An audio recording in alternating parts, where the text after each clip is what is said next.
Hi there, Silvia. I'd like to first apologise for the considerable delay to this particular correction.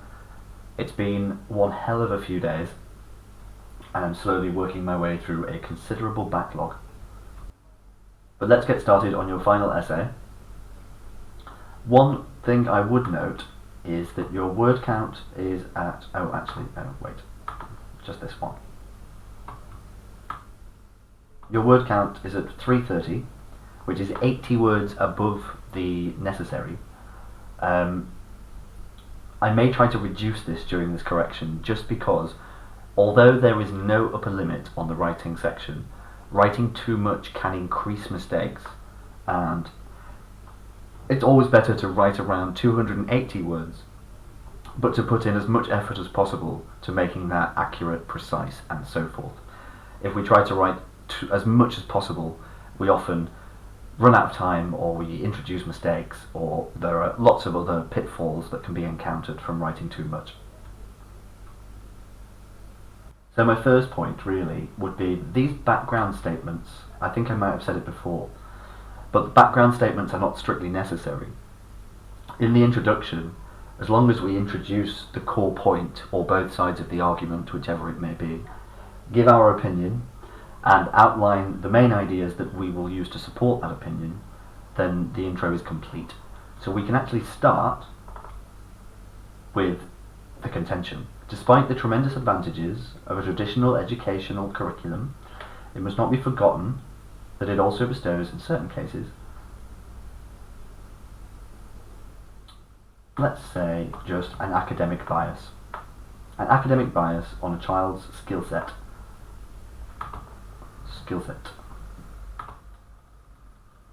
It's going to tell me that I can't use that as one word, isn't it? Oh, wait, no. Child's skill set. The following essay will analyse the benefits of a more traditional approach to education,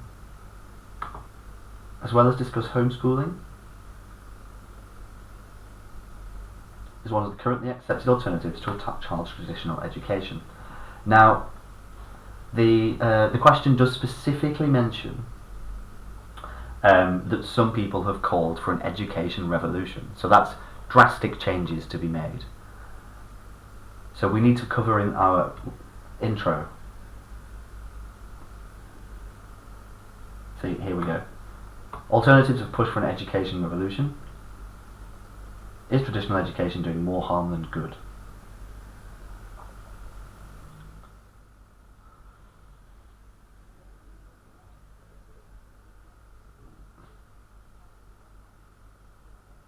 So I would say the following essay, we could say,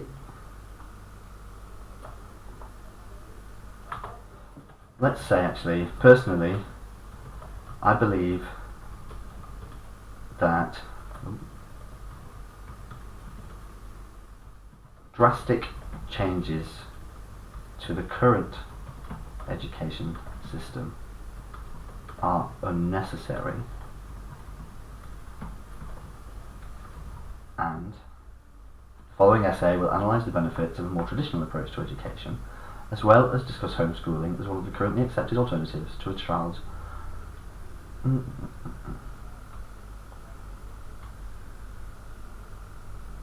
we could just do this, because we've already specified here a more traditional approach to education, so that we can just discuss its alternatives in the same sentence without referring to it again. So we are in the danger zone of repeating traditional education a lot.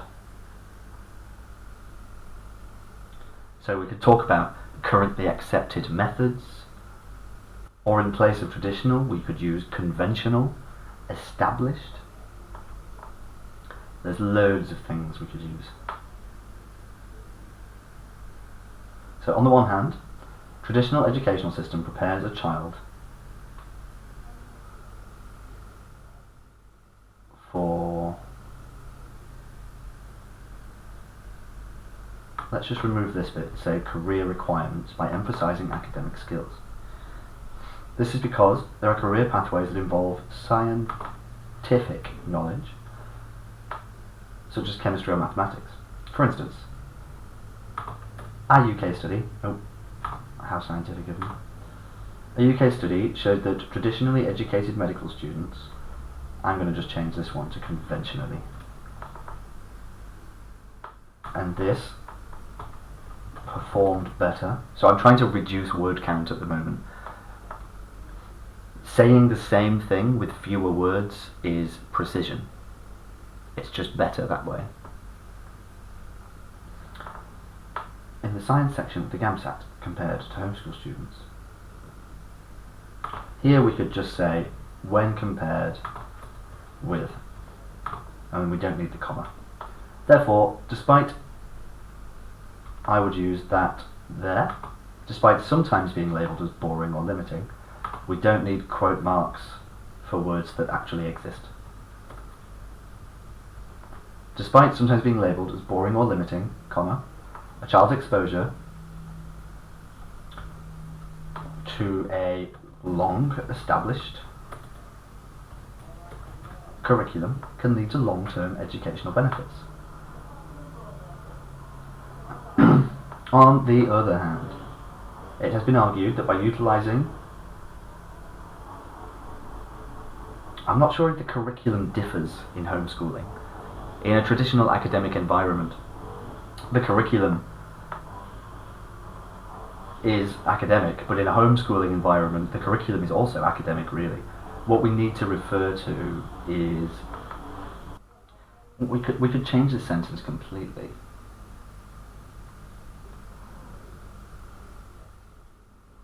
Another point as well.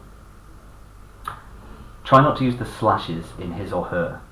Use the full his or her, but actually I would recommend using, I would recommend pluralizing so that you can use their. It's much tidier. So what we could say is, it has been argued that children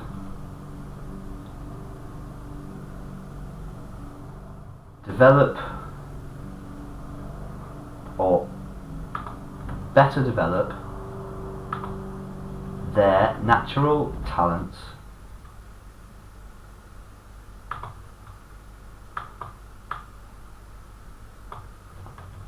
through homeschooling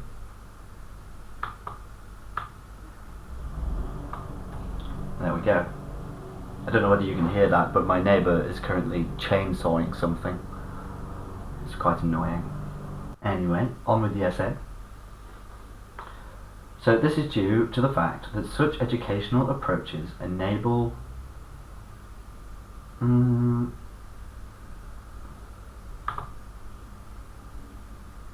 we're using certain too much, that's all.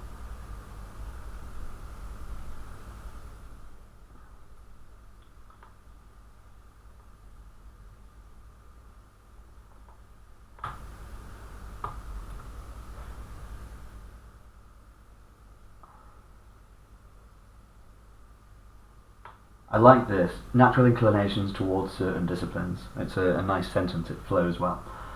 For example, research carried out by Harvard demonstrated that previously homeschooled students succeeded in sports and arts compared to traditionally educated students. I think we need a bit more of a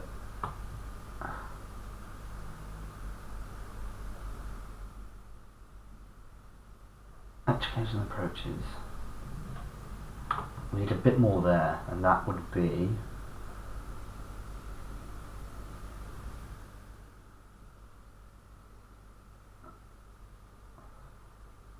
I want to talk about the fact that these educational approaches allow for greater attention to be paid to the students' needs.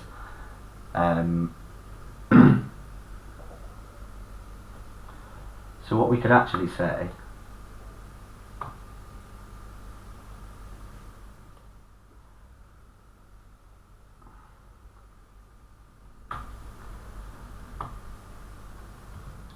can focus on a child's natural inclinations towards certain disciplines.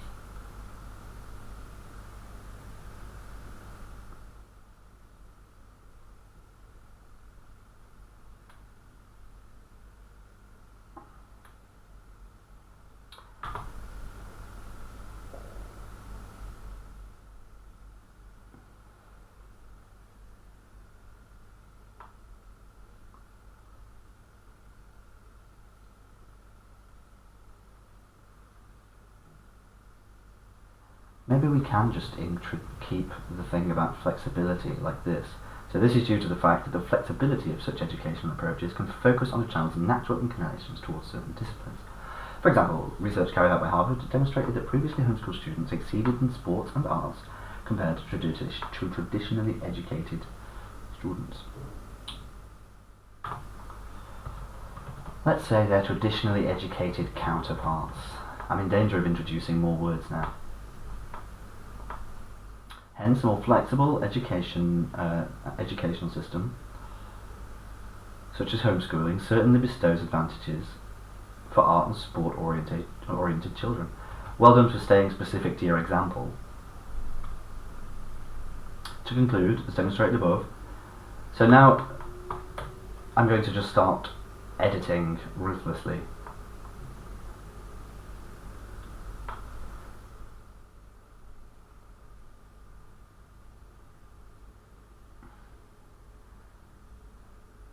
We don't need a comma before such as either. Educational pathways such as homeschooling, and you've used the plural, educational pathways, so it's have. Being shown to comprise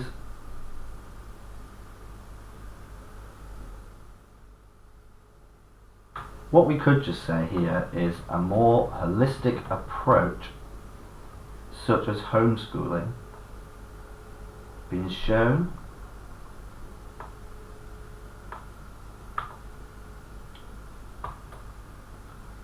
to better develop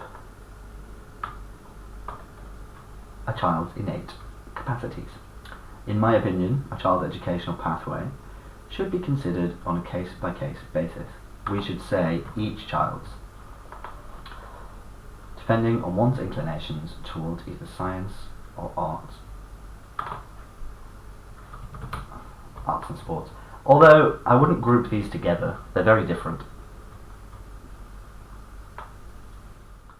Now, I think I may have just added lots of extra words, so I'm going to double check. Well, we're down under 300. Under 300 is what I would recommend. I would go for as close to 280 as possible. But that is my thing. Let's move on to the next thing. So, the given pie chart shows 6 different sectors of council expenditure in 3 UK regions, Yorkshire, Derbyshire and Lancashire in 2014. I would say, do it like this. I just really hate the use of colons.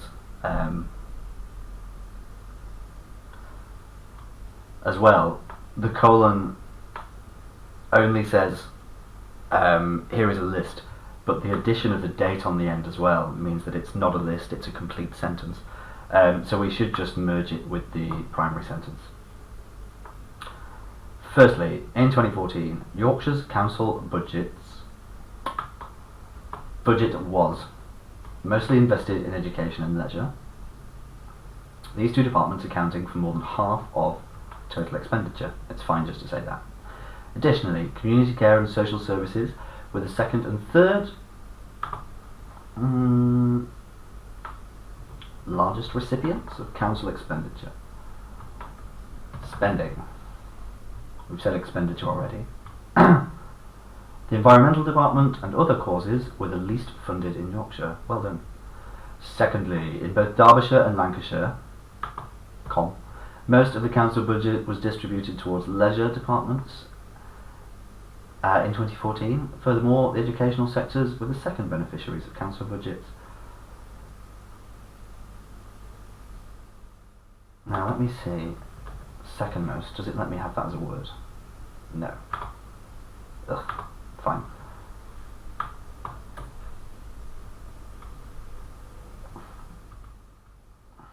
Now let's just leave it as it is. The educational sectors were the second beneficiaries of council budgets in both regions, although Lancashire had a slightly higher investment in this department. Let's just say Lancashire invested slightly more in this department. Additionally, Lancashire invested approximately, I'm going to start removing invested because it's flagged as repetitive in my mind. Additionally, Lancashire spent approximately equal amounts on community services, environment, social services and other departments. Conversely, Derbyshire gave the majority of funding to community services, followed by, we can just say followed by environment and other causes, whilst barely investing in social services. Now, my primary criticism so far is that we haven't used data to support our statements. We can see roughly the percentages that are present in the pie charts, and we should refer to these with approximately, roughly, that sort of thing. We should always try to support, especially in these sections where we're giving a detailed rundown of the data, we should always try to support them with examples. By examples, I mean statements of the numbers. Overall, in the 3 UK regions,